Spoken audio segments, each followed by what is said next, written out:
Assalamu alaikum. On va commencer par la deuxième partie des oscillations mécaniques concernant la classe SG et voici la première vidéo. À la fin de ce chapitre, l'élève sera capable d'expliquer les oscillations libres non amorties d'un pendule élastique vertical, d'un pendule de torsion, d'un pendule pesant et d'un pendule simple.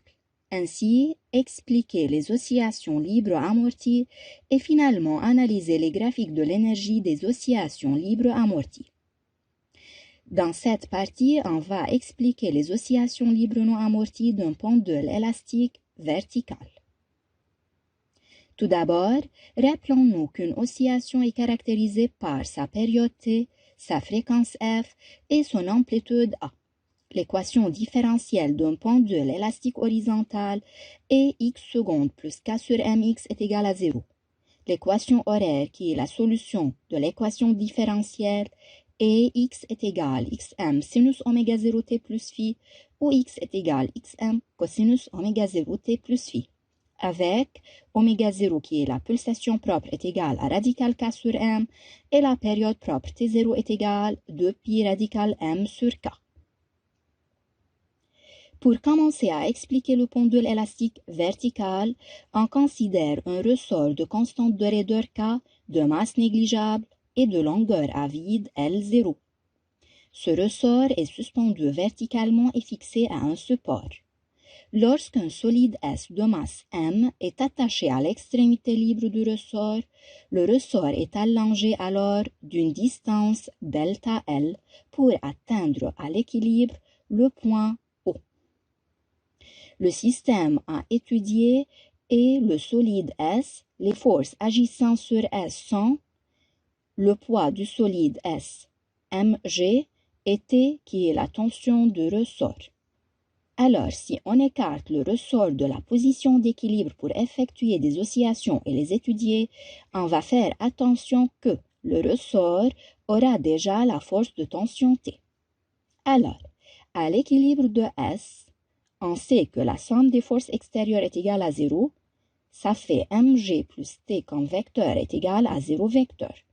L'axe est pris positivement vers le bas, projetant sur x', on obtient mg moins t égale à 0.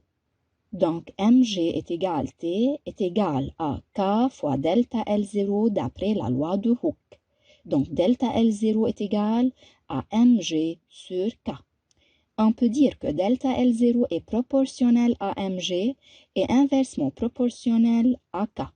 Bien sûr, mg en newton, k en newton par mètre et delta L0 en mètres. Maintenant, on va essayer de trouver l'expression de l'énergie potentielle élastique. Alors S est écarté puis relâché verticalement. Le pendule élastique vertical effectue des oscillations suivant l'axe x' vertical orienté toujours vers le bas. On note que l'orientation de l'axe du mouvement est importante pour déterminer les expressions des énergies potentielles de pesanteur et potentiel élastique. Prenons le plomb horizontal passant par le centre de masse du solide à l'équilibre qui coïncide avec le point O comme niveau de référence de l'énergie potentielle de pesanteur. À l'équilibre, on sait que delta L0 qui est égal à L de l'équilibre moins L0 et l'énergie potentielle élastique dans ce cas est égale à 1/2 fois K fois l'allongement au carré. L'allongement ici est delta L0. Donc EPE dans ce cas est différente que 0. Si S est au-dessous de O, donc X est positif. Delta L dans ce cas est égal à L moins L0. L c'est la longueur du ressort à l'instant T, qui est égale à L à l'équilibre plus la valeur absolue de X, moins L0. L à l'équilibre moins L0 est égal à delta L0 et ici X positif, donc la valeur absolue de X est égale à plus X. Donc delta L est égal à delta L0 plus X. Si S est au-dessus de O, donc X est négatif. Dans ce cas, delta L qui est L moins L0, ça fait L à l'équilibre moins la valeur absolue de X moins L0. Donc, ça fait delta L0 moins la valeur absolue de X. La valeur absolue de X est égale à moins X puisque X est négatif. Donc, on obtient finalement delta L est égal à delta L0 plus X. Alors, à un instant T des oscillations, quelle que soit l'abscisse X, positif ou négatif, l'expression de l'énergie potentielle élastique est donnée par EPE est égal à 1 demi K delta L au carré qui est égal à 1 demi K delta L0 plus X au carré. Bien sûr, l'énergie potentielle élastique est exprimée en joules, K en newton par mètre et delta L0 et X en mètres. Passons maintenant à l'énergie potentielle de pesanteur. On sait que l'énergie potentielle de pesanteur est nulle à la position d'équilibre O qui se trouve au niveau de référence de l'énergie potentielle de pesanteur. Dans ce cas, l'énergie potentielle de pesanteur joue un rôle dans les oscillations de ce pendule, au contraire du pendule élastique horizontal. Lorsque S se trouve au-dessous du niveau de référence, alors EPP est égal à moins mgh. On sait que h est égal à la valeur absolue de x et x ici positif, alors EPP est égal à moins mgx. Et lorsque S se trouve au-dessus du niveau de référence, alors EPP est égal plus mg fois h. Ça fait mg fois la valeur absolue de x, et dans ce cas x est négatif, alors EPP est égal moins mgx.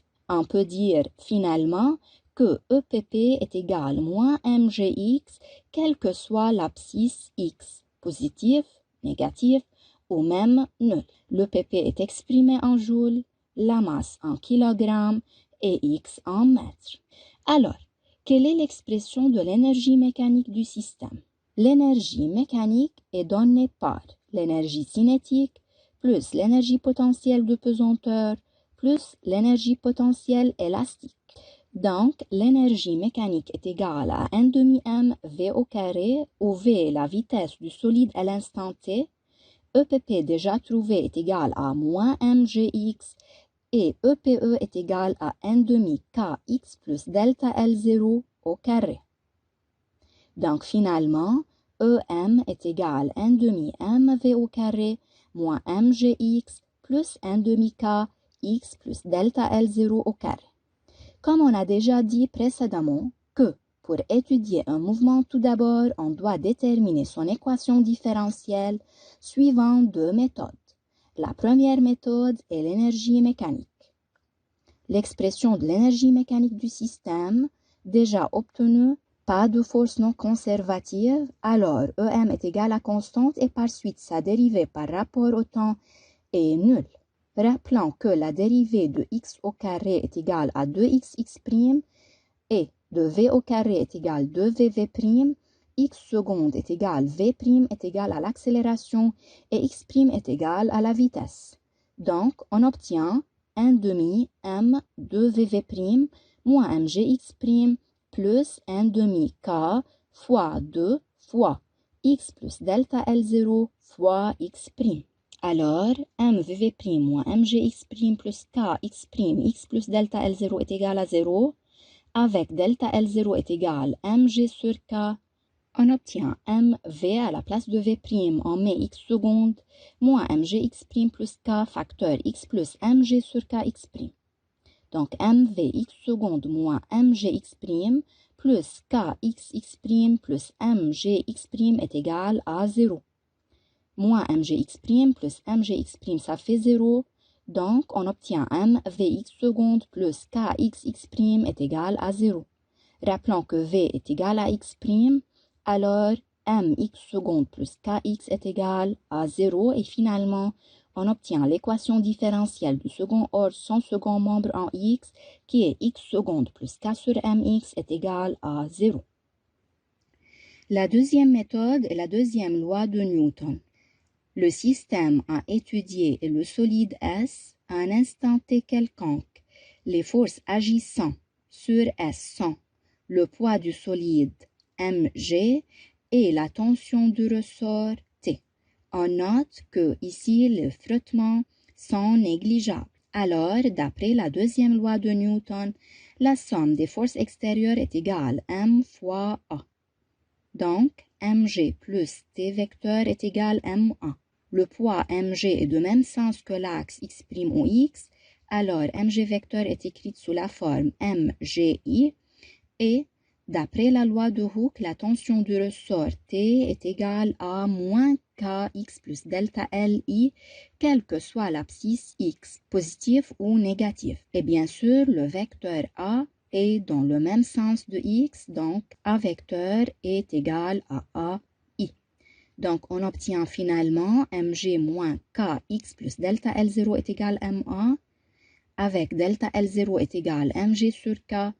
Donc, remplaçant delta L0 par sa valeur, on obtient finalement moins kx est égal à m fois a et par suite mx seconde plus kx est égal à 0, alors x seconde plus k sur mx est égal à 0. C'est l'équation différentielle. Un oscillateur est dit harmonique si la variation de la grandeur physique est une fonction sinusoïdale du temps ou tout simplement si l'équation différentielle a la forme x seconde plus oméga 0 carré x est égal à 0. Ici, l'équation différentielle x seconde plus k sur mx est égal à 0 est de la forme générale x seconde plus oméga 0 carré x est égal à 0. Alors, le mouvement est harmonique simple et sa solution de la forme A sinus oméga 0 t plus phi où x est égal à cosinus oméga 0 t plus phi. Bien sûr, A, oméga 0, phi et phi sont des constantes et l'amplitude xm est égale à la valeur absolue de A qui est toujours positive. La pulsation propre est oméga 0 est égale radical k sur m et la période propre qui est égale à 2pi sur oméga 0, ça fait 2pi radical m sur k.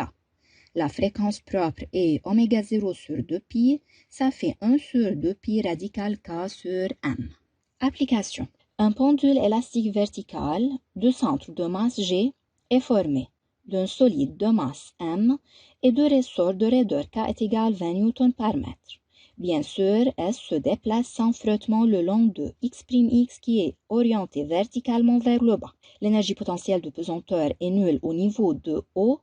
S est écarté de 10 cm à partir de O, puis lâché à t égale à 0 sans vitesse initiale. L'allongement du ressort en haut et delta L0 est égal à 5 cm. Premièrement, écrire à un instant t l'expression de l'énergie mécanique du système S, R, terre en fonction de M, K, X et V. L'énergie mécanique est égale à l'énergie cinétique plus l'énergie potentielle de pesanteur plus l'énergie potentielle élastique. Comme on a déjà montré dans cette vidéo que l'énergie mécanique est égale à 1 demi mv au carré moins mgx plus 1 demi k x plus delta L0 au carré. Bien sûr, quel que soit x positif ou négatif. Deuxièmement, déterminer à l'équilibre l'allongement du ressort en fonction de K et mg, puis déduire la valeur de la masse m. Le système à étudier est S, les forces extérieures agissant sur S sont le poids mg et la tension du ressort T. À l'équilibre mg plus T égale 0 vecteur, projection suivant x' dirigée vers le bas, alors mg moins t égale 0 et par suite mg égale t égale k fois delta L0. Donc delta L0 est égal à mg sur k. Pour déterminer la masse, m est égal delta L0 fois k sur g à partir de la formule précédente. Remplaçant chaque terme par sa valeur numérique, on obtient m est égal 0,1 kg. Troisièmement, établir l'équation différentielle en x qui régit le mouvement de S. L'expression de l'énergie mécanique est déjà obtenue. Bien sûr, il n'y a pas de force non conservative puisque S se déplace sans frottement, alors l'énergie mécanique est constante et sa dérivée par rapport au temps est égale à 0. Donc, dérivant l'expression de l'énergie mécanique, on obtient mvv' moins mgx' plus k facteur x plus delta L0 x' est égal à 0. On sait que delta L0 est égal à mg sur k, v' est égal à x seconde. Remplaçant delta L0 par sa valeur, on obtient mvx seconde plus kxx' est égal à 0. Bien sûr, v est égal à x' est différente que 0, alors x seconde plus k sur mx est égal à 0, qui est l'équation différentielle qui régit le mouvement de S. Comme résumé, à l'équilibre d'un pendule élastique vertical, l'allongement et delta L0 est égal à mg sur k. Si l'axe x' est vers le bas, alors EPE est égal à 1 demi k delta L0 plus x au carré et EPP est égal à moins mgx. Si l'axe est vers le haut, alors EPE est égal à 1 demi k delta L0 moins x au carré et EPP est égal à mgx. Mais l'équation différentielle dans les deux cas reste la même, qui est x seconde plus k sur mx est égal à 0. L'équation horaire est x est égal à xm sinus oméga 0 t plus phi ou x est égal à xm cosinus oméga 0 t plus phi avec la pulsation propre oméga 0 est égal à radical k sur m et la période propre t0 est égale à 2 pi radical m sur k. C'est la fin de la partie 1. Merci pour votre attention.